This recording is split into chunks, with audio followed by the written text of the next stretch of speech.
इय्याका नअबुदु व इय्याका नस्तईन। कोहाट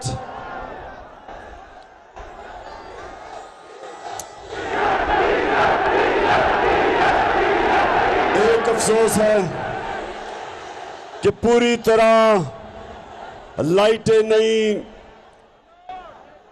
सही माने में जो आपकी तादाद है वो नजर नहीं आ रही। अफसोस है मुझे इस चीज का। अगर ये दिन के वक्त जलसा होता तो मैं समझता हूं कि कोहाट की तारीख का सबसे बड़ा जलसा आज है।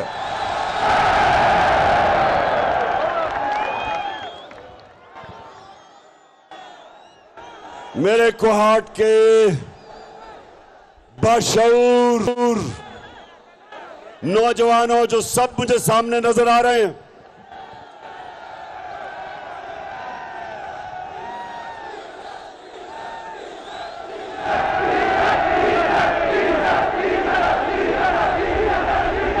ये ठीक है आपकी बात कि पेट्रोल और डीजल की कीमतें बढ़ने लगी हैं।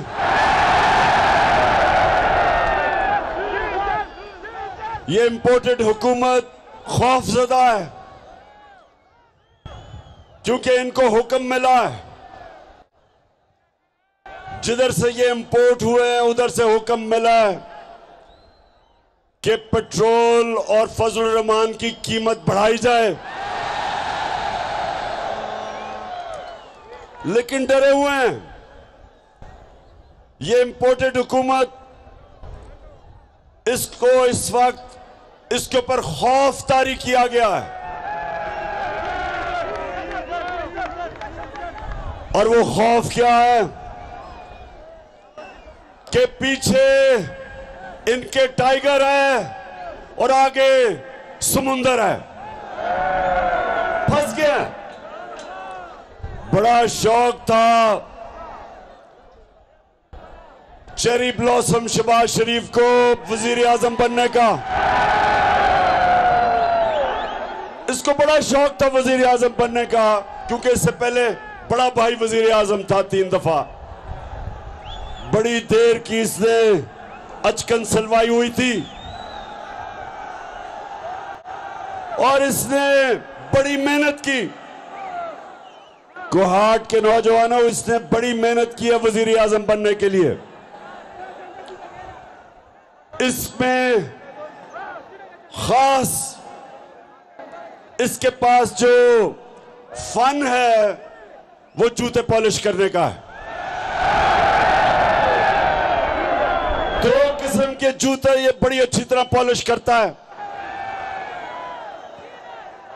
एक इसके सामने बूट आ जाए और वो भी फौजी बूट बड़ी अच्छी तरह पॉलिश करता है, और दूसरा अमेरिकी एम्बेसी से कोई बूट आ जाए वो भी बड़ी अच्छी तरह पॉलिश करता है। तो इसने बूट पॉलिश कर करके आखिर में वहां पहुंचा। तो अब सबसे ज्यादा इसके कौन मजे ले रहा है? वो एक ऐसा आदमी है जिसकी पैसा बीमारी है, जिसका नाम जरदारी है। जरदारी आज वैसे वाकई नून लीग के मुकाबले में वो वाकई जरदारी इन सब पे भारी है। नून लीग पे वो बड़ा मजे ले रहा है। सारी गालियां महंगाई की, जो रुपया गिर रहा है, स्टॉक एक्सचेंज गिर रहा है, वो शहबाज शरीफ को पड़ रही हैं। और जरदारी फेडरल गवर्नमेंट में भी बैठा है और सिंध के ऊपर भी कब्जा करके बैठा है। तो कोहाट देखें, एक कुरान में अल्लाह कहता है एक प्लान इंसान बनाता है और दूसरा ऊपर वाला अल्लाह बनाता है, और कामयाब सिर्फ एक होता है। तो इन्होंने बड़ा स्कीम किया था, साजिश की थी, बड़ी मिन्नतें करके, जूते पॉलिश करके, सबने मिलके, 3 स्टूजेस ने, 3 स्टूजेस, एक उसमें डीजल, दूसरा जरदारी और तीसरा चेरी ब्लॉसम। इन तीनों ने जोर लगा के हमारी हुकूमत गिराई। लेकिन आज जिस तरह मैंने कहा, आगे समुंदर और पीछे टाइगर, फंस गया शहबाज शरीफ। और अब इनके पास एक ही रास्ता है। ये अब अमेरिकनों को कहेंगे, कल इनकी IMF की मीटिंग है दोहा में, अमेरिकनों को कहेंगे कि खुदा के वास्ते हमारी मदद करो, हमें थोड़े डॉलर दो। अगर हमें तुमने डॉलर ना दिए तो इमरान खान फिर आ जाएगा। लेकिन मेरे कोहाट के नौजवानों, मैं अमेरिकनों को बहुत अच्छी तरह जानता हूं। वो कभी अपने डॉलर ऐसे नहीं देते। वो अगर डॉलर देंगे तो इनको पहले मजीद और गुलामी करवाएंगे। इनको हुक्म देंगे कि जब भी जो भी हम आपको कहेंगे, फॉरेन पॉलिसी आपकी हमारे हुक्म पे चलेगी। हम अगर आपको हुक्म देंगे, और हुक्म दे चुके हैं, कि रूस से आप तेल पाकिस्तान में नहीं मंगवा सकते, जबकि हमने 30% कम रूस से तेल का मुआहदा कर लिया था। आप सोचें, आपको पेट्रोल भी और फजल रहमान भी 30% कम मिलना था। हमने गंदम का भी फैसला कर लिया था कि रूस से 30% कम गंदम मंगवाएंगे पाकिस्तान में, ताकि अपने लोगों को महंगाई से बचाएं। लेकिन कोहाट के नौजवानों, आते साथ ही इन्होंने वो मुआहदे खत्म किए, क्योंकि हुक्म मिला था इनको। जब गुलामी क्या होती है, एक तो गुलामी थी जो अंग्रेज की गुलामी थी, जिस गुलामी के दौर में ये सारा कबायली इलाका इन्होंने आखिर तक अंग्रेज के खिलाफ जंग लड़ी, आजादी की। दूसरी गुलामी हुई होती है कि फतह किए बगैर अपने सारे फैसले करवाने पड़ते हैं हुक्म लेके। सो वो हुक्म जब करेंगे, सुन लो, आगे जैसे जैसे ये उनसे जो अब पैसे मांगेंगे, इमरान खान को डरा के उनको कि इमरान खान आ जाएगा, तो वो गुलामी की जंजीरें इनके गले में डालेंगे और इनसे हर अपना काम करवाएंगे। जिस तरह कोहाट के लोगों, आप तो सब जानते हैं, जब हमने अमेरिका की जंग में शिरकत की, यहां तो कबायली इलाके से आप करीब हैं, आपको तो पता है कि कितना नुकसान हुआ कबायली इलाके में और आप में, सारा पख्तूनख्वा में। आप सब जानते हैं, हाथ खड़ा करके बताएं, आप जानते हैं क्या हुआ? 35 लाख लोग कबायली इलाके से उन्होंने नकल मकानी की, उनके घर उजड़ गए। जो ज़कात देते थे वो एक ही रात के अंदर ज़कात लेने वाले बन गए। पर्दा था घरों में, पर्दादार ख्वातीन को निकलना पड़ा, नकल मकानी करनी पड़ी। क्यों? क्योंकि उस वक्त के हुक्मरान ने जब धमकी पड़ी अमेरिकनों से, तो उसने घुटने टेक दिए और उस जंग में पाकिस्तान को ले गया, जिसमें पाकिस्तान का ना लेना था ना देना था। हमारा क्या, हमारी वो जंग ही नहीं थी, लेकिन धमकी मिली, ऑर्डर मिला कि अगर आप ना गए तो हम ये कर देंगे आपसे। और तब जनरल मुशर्रफ जनरल मुशर्रफ उनके सामने घुटने टेक गया और 80,000 पाकिस्तानियों ने कुर्बानी दी। सबसे ज्यादा नुकसान कबायली इलाके के लोगों को हुआ। ड्रोन अटैक्स हुए। आपको तो यह इल्म होगा कि किस तरह कबायली इलाके के लोगों के ऊपर जुल्म हुआ। ड्रोन अटैक होता था, जो भी मरता था कहते थे जी दहशतगर्द है। कभी तफ्तीश नहीं हुई क्योंकि हुकूमत मिली हुई थी अमेरिकनों के साथ, उनको इजाजत दी थी कि वो आके हमारे मुल्क में लोगों को कत्ल करें। और ये होती है गुलामी। नौजवानों, ये होती है गुलामी जिसके खिलाफ मैं आज आपके पास आया हूं। क्या आपने मेरे साथ मिलके हकीकी आजादी की जंग लड़नी है? आप तैयार हैं इस्लामाबाद के लिए? मैं तो अभी मोटरवे से आया हूं, माशाल्लाह सड़क भी अच्छी हो गई है, जल्दी पहुंच जाएंगे आप वहां। तैयार हो? ऊपर से अल्लाह ने मौसम भी ठीक कर दिया है।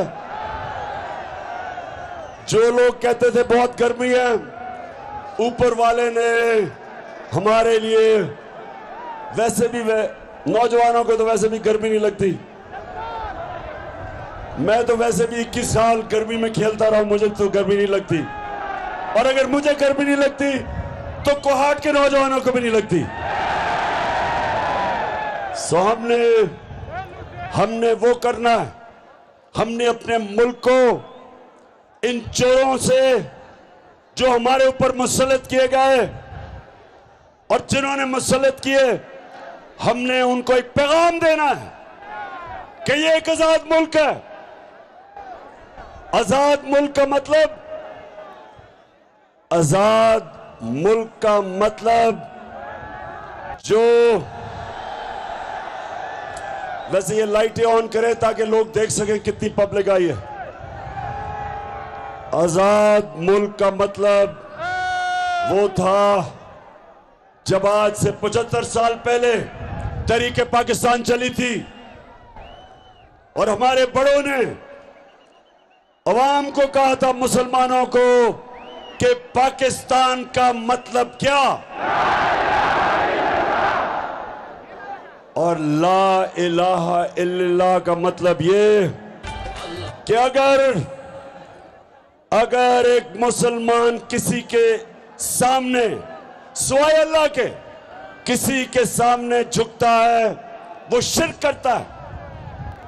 असल में तो वो मुसलमान ही नहीं, क्योंकि वो अल्लाह से अपना वादा तोड़ता है कि अल्लाह तेरे सिवा में किसी के सामने नहीं झुकता। और ये याद रखे कोहाट के नौजवानों, कभी कोई कौम अजीम कौम बन ही नहीं सकी जो आजाद ना हो।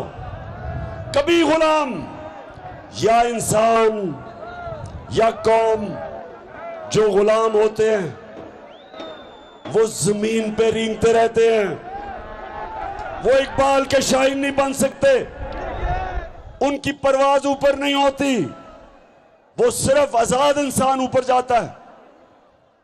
जो मैं बार बार लोगों को कहता हूं कि सीरत नबी हमने इसलिए स्कूलों में पढ़ाने की कोशिश की, और इंशाअल्लाह अगर इन्होंने रोक भी दी, हम पढ़ाएंगे अपने बच्चों को सीरत नबी, क्योंकि सिर्फ तब आपको पता चलेगा कि मेरे नबी सल्लल्लाहु अलैहि वसल्लम ने कैसे दुनिया की तारीख का सबसे बड़ा इनकलाब लेके आया मदीना में, सिर्फ एक चीज पे कि ला इलाहा इल्लल्लाह, कोई नहीं है खुदा सिवाय अल्लाह के। इंसानों को बड़े इंसान बना दिया। कभी जो इंसान आजाद नहीं होता, फिर से याद रख लें, वो कभी बड़े काम नहीं कर सकता। कोहाट, मैं आपके सामने कोई सियासी तकरीर नहीं कर रहा, मैं तबलीग कर रहा हूं। मैं आपको आपका दीन सिखा रहा हूं। नमाज में जब आप पढ़ते हैं, जब आप नमाज में सिर्फ एक चीज अल्लाह से मांगते हैं आप क्या मांगते हैं? सिर्फ एक चीज अल्लाह से नमाज में जब 5 वक्त पढ़ते हैं, क्या मांगते हैं? आप एक चीज मांगते हैं कि अल्लाह उनके रास्ते पे लगा जिनको तूने नेमतें बख्शी, उनके रास्ते पे नहीं जो तबाही के रास्ते पे चले गए। आज पाकिस्तानियों, हम वो 2 रास्ते हमारे सामने, एक है तबाही का रास्ता और गुलामी का रास्ता, दूसरा नबी सल्लल्लाहु अलैहि वसल्लम का रास्ता, हमारी अजमत का रास्ता, मुश्किल रास्ता। हमारे नबी का रास्ता आसान नहीं था, मुश्किल रास्ता था, लेकिन वो इंसान की और कौम की अजमत का रास्ता था। ये 2 रास्ते आपके सामने, एक तरफ गुलामी, दूसरी तरफ आजादी। एक तरफ राय हक, दूसरी तरफ ये चोर। एक तरफ अमर बिल मारूफ, हुक्म है अल्लाह का कि अच्छाई के साथ खड़े हो, बुराई के खिलाफ जहाद करो। एक तरफ आपके सामने वो लोग हैं जो इस मुल्क में कोशिश कर रहे हैं कि यहां का निजाम ठीक हो, अदल और इंसाफ आए, चोरों के खिलाफ कार्रवाई हो, करप्शन के खिलाफ हो। दूसरी तरफ पाकिस्तान के वो डाकू जो 30 साल इस मुल्क को लूट रहे थे, वो खड़े हैं। ये हमारे लिए सामने 2 रास्ते हैं। अमर बिल मारूफ ने, अल्लाह ने हमें हुक्म दिया है, इन 2 रास्तों में फैसला करो। अल्लाह ने हमें ये इजाजत ही नहीं दी कि आप न्यूट्रल हो जाओ, बीच का कोई रास्ता नहीं है।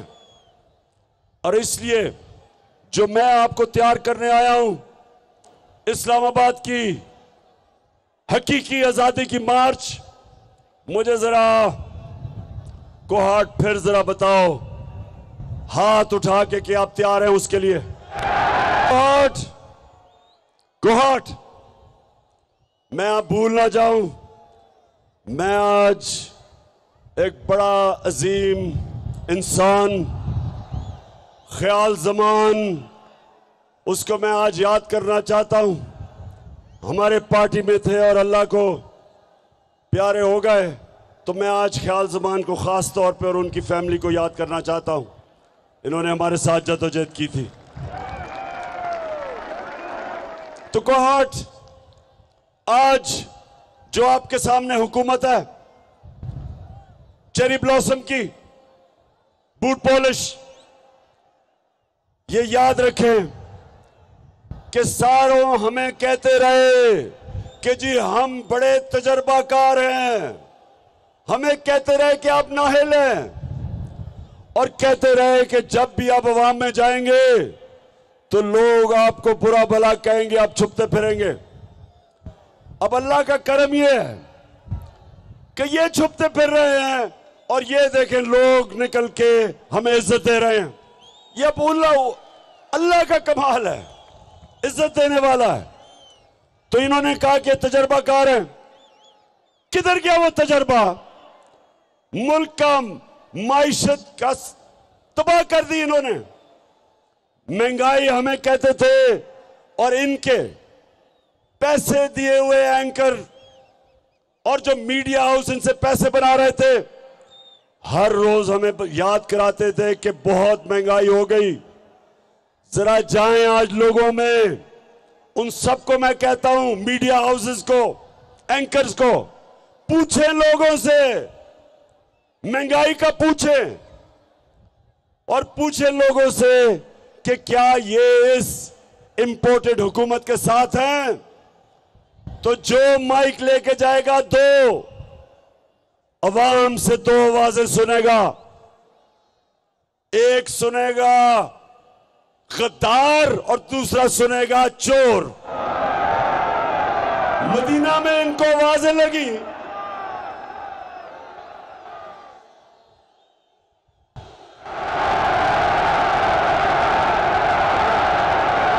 अच्छा मैं समझ गया, आप कह रहे हैं 3 आवाजें लगेंगी, एक चोर, एक गद्दार और एक डीजल। अच्छा, हमारी कोहाट सुने जरा, बड़ी मुश्किलों से हमारी असेंबली पहली दफा कितने सालों में एक असेंबली डीजल के बगैर चल रही थी, तो डीजल भी इनके साथ मिल गया और इन्होंने ये साजिश की। और देखें, अब सबने कहा बड़ा शहबाज शरीफ बड़ा तजर्बाकार है, सुबह 7 बजे उठ जाता है और सारी जगह भागा फिरता है। अब किधर शहबाज शरीफ, बताओ जरा। हमने आपका जो बैंकरप्ट दिया पाकिस्तान, दिवालिया निकाल के हमें दिया, हमें फख्र है कि हमने हर मुश्किल वक्त से निकाला। हमने उसको कोरोना के दौर में निकाला। कोरोना 100 साल में एक दफा इतनी बड़ी वबा आती है, बुरान आता है। और अगर ये होते तो आज यहां लोग भूखे मर रहे होते, क्योंकि इन्होंने बार बार मुझे कहा 3 महीने कि इमरान खान बंद करो, लॉकडाउन लगाओ, मुल्क को बंद करो। और हर जगह में इनसे और इनका सिंध की हुकूमत से एक ही सवाल पूछता था, मैं बंद करूंगा, लॉकडाउन लगाऊंगा तो दिहाड़ीदार का क्या होगा, गरीब आदमी का क्या होगा, वो किधर से खाना लेके आएगा। सारा वक्त मैं इनसे पूछता था, इनको कोई परवाह गरीब आदमी की नहीं थी।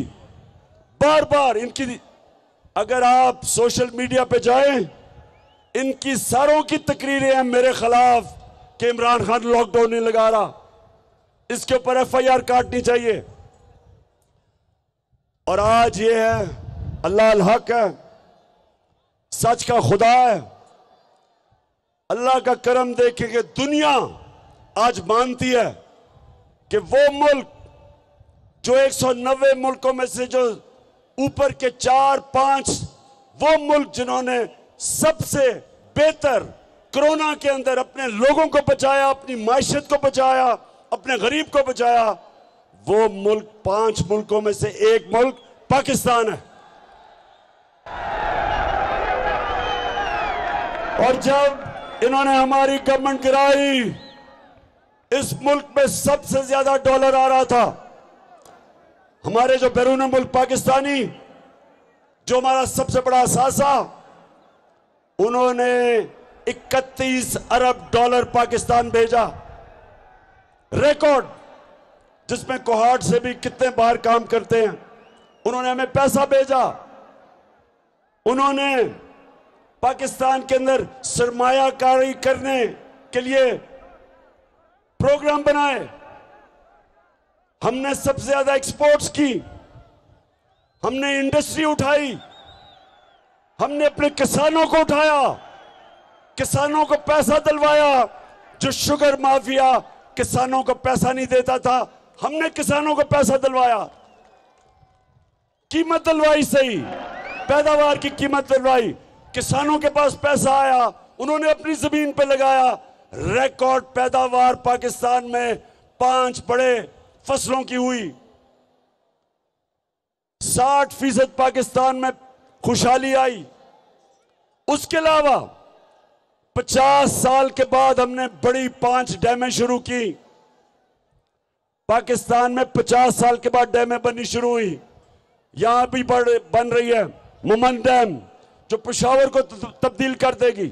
सस्ती बिजली, पानी किसानों के लिए। बादशाह डैम, दासू डैम, बड़ी डैम शुरू की, जो 50 साल तक पाकिस्तान में डैमें नहीं बनी। उसके बाद मौसम की तब्दीली रोकने के लिए हमने 10 अरब दरख्त लगाने का प्लान बनाया अपने आने वाले नस्लों के लिए, ताकि आपकी जिंदगी बेहतर हो। पहली दफा पाकिस्तान में हुआ, ये हमने किया। करप्शन रोकी, सड़कों के ऊपर नेशनल NHA, नेशनल हाईवे जो अथॉरिटी, सुने जरा कोहाट के लोगों, आपके पख्तूनख्वा का हमने वजीर लगाया मुराद सईद।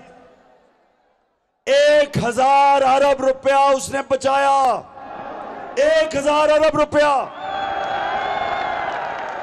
नून लीग के मुकाबले में जो हमारे दौर में सड़कें बनी, वो 2013 में जो इन्होंने कॉन्ट्रैक्ट दिए थे, हमने 2018 और 21 में सस्ती सड़कें बनाई। 1000 अरब रुपया बचाया।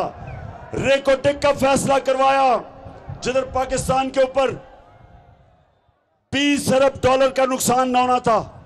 हमने अपने मुल्क को अजाब से बचाया, निगोशिएट किया, जिसकी वजह से एक तो हमने इतना बड़ा फाइन बचाया रेकोटेक का, उसके अलावा कोहाट के नौजवानों हमने सबसे बड़ी इन्वेस्टमेंट लेके आए, जो इंशाल्लाह पाकिस्तान को खुशहाल करेगी आगे आके। कारके क्या, एक रेंटल पावर में करप्शन हुई, 200 अरब रुपए का पाकिस्तान को फाइन हुआ। मैंने प्रेसिडेंट अर्दोगान से मिलकर वो फाइन खत्म करवाया, 200 अरब रुपया बचाया पाकिस्तान का।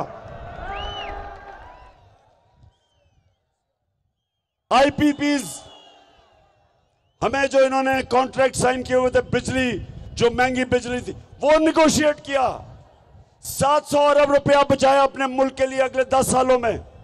और फिर कतर से गैस का कॉन्ट्रैक्ट साइन किया, जो इनके मुकाबले में 300 मिलियन डॉलर साल का हमने बचाया। हमने किया इसलिए कि हम पैसे नहीं बना रहे थे, हम करप्शन नहीं कर रहे थे। उस हुकूमत को इन्होंने गिराया और आज भागे फिर रहे हैं दुनिया में। अब जब उनके घुटने दबाएंगे, पैर दबाएंगे, जूत पॉलिश करेंगे जूते कि जी हमें किसी तरह पैसा दे दो। तो इसलिए मैं आज अपने पाकिस्तानियों को कह रहा हूं, आपने सबने तैयारी करनी है। मैं आज सुप्रीम कोर्ट का जो फैसला हुआ है लोटों के खिलाफ,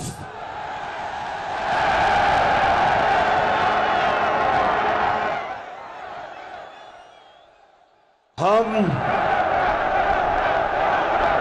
सुप्रीम कोर्ट आपका शुक्रिया अदा करते हैं, क्योंकि आपने इस मुल्क की इखलाकियात को जो ये गिरा रहे थे, ये जो सारे डाकू ऊपर बैठे हैं जिन्होंने हमारी इखलाकियात को पूरा खत्म करने की कोशिश की है, सुप्रीम कोर्ट ने आज पाकिस्तान की इखलाकियात को गिरने से बचाया। जो लोग अपनी वोट बेचते हैं, अपने हलकों से, अपने लोगों से गद्दारी करते हैं, आइन से, जमहूरियत से गद्दारी करते हैं, शुक्र है कि आज सुप्रीम कोर्ट ने उनकी वोट को रद्द कर दिया।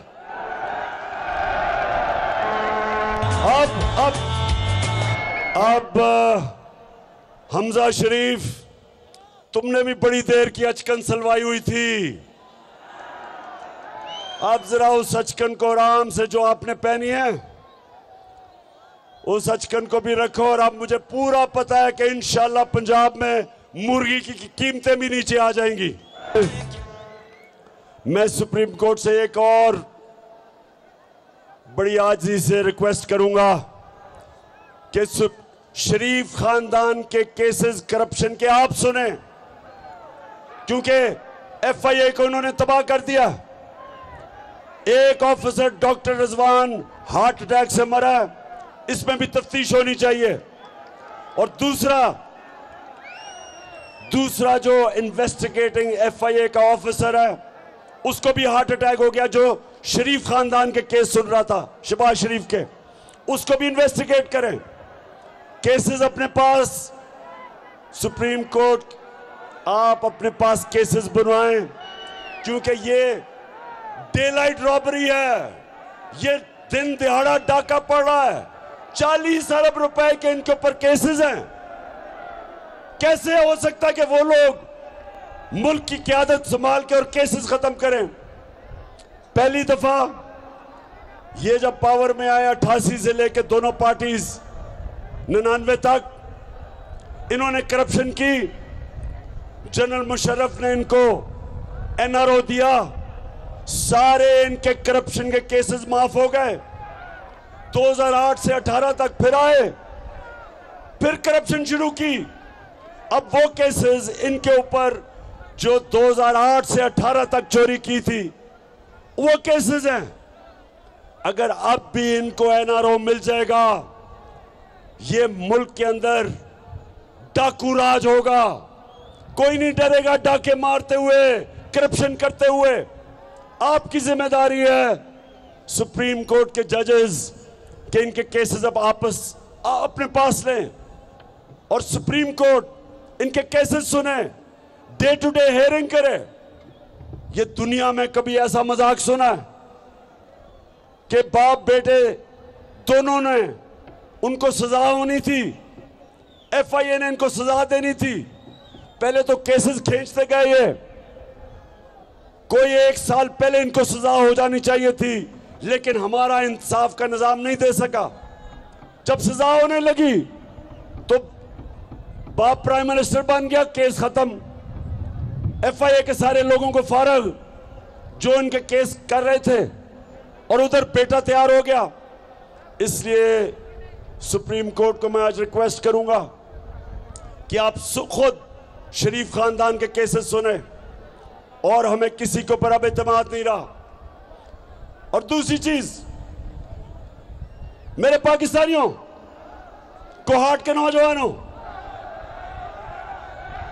मुझे यह बताएं कि आप चोरों को अपने ऊपर मुसल्लत होने देंगे? हम बिल्कुल इन चोरों को इस मुल्क के ऊपर मुसल्लत नहीं होने देंगे। हम सिर्फ एक चीज चाहते हैं, इलेक्शन करवाओ। पाकिस्तान के लोगों को फैसला करने दो कि कौन इस मुल्क की क़यादत करेगा। हम कोई अमेरिका से इंपोर्टेड हुकूमत को नहीं मानते। इसलिए मैं आज आपके पास आया, इसलिए आया हूं आप सबको तैयार करने के लिए कि इस्लामाबाद आप सबने पहुंचना है। 20 तारीख के बाद मैं आपको डेट दूंगा, इसी महीने की। दिन इसी महीने होगा। कौन सा दिन होगा वो आपका कप्तान बड़ा सोच समझ के प्लान कर रहा है। अच्छा, कोहाट के नौजवानों और जो भी ये पाकिस्तान में ये देख रहे हैं, मैं चाहता हूं सारे पाकिस्तान के नौजवान आज मेरे से एक चीज वादा करें कि आप कभी वोट नहीं देंगे किसी उस पार्टी को जिन पार्टीज के लीडरों का पैसा और जायदाद मुल्क से बाहर पड़ी हो। वादा करें मेरे से,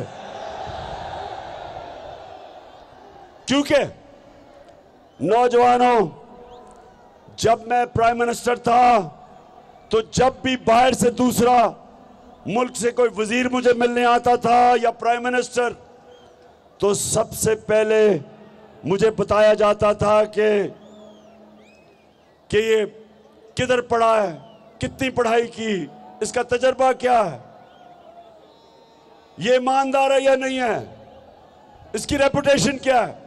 एक एक चीज उसकी पहले मुझे बताई जाती थी मेरे मिलने से पहले। तो जब आसिफ जरदारी बाहर जाता था तो वो सारे कहते थे कि देख के इसे हाथ मिलाना, आपकी उंगलियां चोरी कर लेगा। नवाज शरीफ और आसिफ जरदारी बाहर जाते थे, उनके सारे मगरिब के लीडर्स को पता होता था कि इनके पैसे किधर पड़े हैं, इन्होंने कितनी करप्शन की, सब पता होता था उनको। तो कभी ये उनके सामने आंखों में आंखें डालकर बात नहीं कर सकते, ये कभी एब्सोल्युटली नॉट नहीं कह सकते। वो जब हुक्म करेंगे कि जनाब हमें अफगानिस्तान के लिए पाकिस्तान में बेसिस चाहिए, ड्रोन अटैक करने के लिए बेसिस चाहिए, ये इनमें कभी जुर्रत नहीं होगी ना करने की, क्योंकि ये पैसे के गुलाम है, पैसा बाहर पड़ा है। तो इसलिए एक तो आपने ये मेरे से वादा करना है कि आपने कभी जिस पार्टी के भी सरबराह के पैसे बाहर पड़े हों, आपने उस पार्टी को वोट नहीं देना। दूसरा,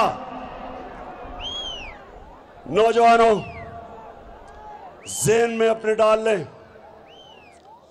कि कभी कभी आपने गुलामी कबूल नहीं करनी। हम आजाद लोग हैं, हम ला इलाहा इल्लल्लाह अल्लाह से वादा करने वाले लोग हैं। हम अगर किसी के सामने झुकते हैं, हम छोटे से इंसान रह जाते हैं। इंसान वो तकड़ा होता है जो अपने पैर पे खड़ा होता है। जो इंसान वसाखियां लेके फिरता है, उसकी टांगें कमजोर हो जाती है। और इसीलिए जब ये जाते हैं बाहर तो इनकी कांपें टांगती हैं, क्योंकि कमजोर लोग हैं। इसलिए नौजवानों, मैं आप सबसे वादा लेना चाहता हूं कि हम आजाद लोग हैं। कुर्बानियां दे के पाकिस्तान बना था, लाखों लोगों ने कुर्बानियां दी थी। हमारा लीडर कायदे आजम गुलाम हिंदुस्तान में एक आजाद इंसान था। हम वादा करते हैं, मेरी कौम, हम वादा करते हैं कि हम सिवाय अल्लाह की किसी की गुलामी नहीं करेंगे। हम हैं दुनिया की तारीख का सबसे अजीम लीडर, जो ना कभी ऐसा आया है ना कभी आएगा। हमारे नबी सल्लल्लाहु अलैहि वसल्लम वो हमारे लीडर जिनकी हम उम्मत हैं, उन्होंने हमें सिखाया था कि कोई नहीं है खुदा सिवाय अल्लाह के। इसलिए ये बहुत जरूरी है कि आज हम खड़े हों, एक पूरी मेरी कौम खड़ी हो। और जब आप इस्लामाबाद में जाएंगे तो हमेशा के लिए ये जो गुलाम है, पैसे के गुलाम है, हमेशा के लिए इनसे आजाद हो जाएंगे इंशाअल्लाह। मेरे कोहाट के लोगों, मैं आपका इस शानदार जलसे का दिल से आपका शुक्रिया अदा करता हूं। मुझे सिर्फ अफसोस है कि इतना बड़ा स्टेडियम जो भरा हुआ है, आधा स्टेडियम नजर ही नहीं आ रहा क्योंकि लाइटें नहीं हैं। शहरियार अफरीदी का इंतजाम इतना कमजोर था,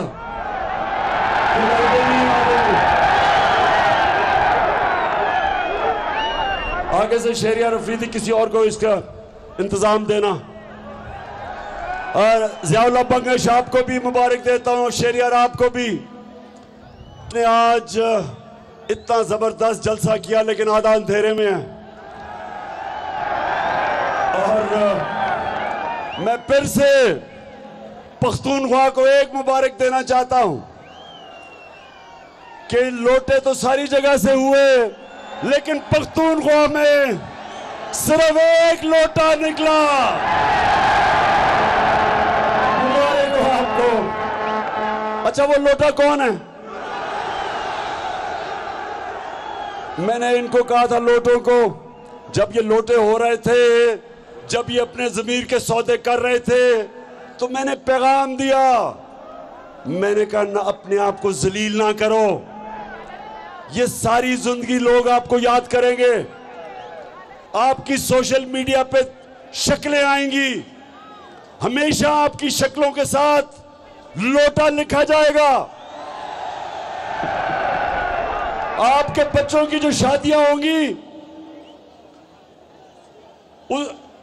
आपके बेटे की बीवी कहेगी तुम्हारा बाप लोटा था।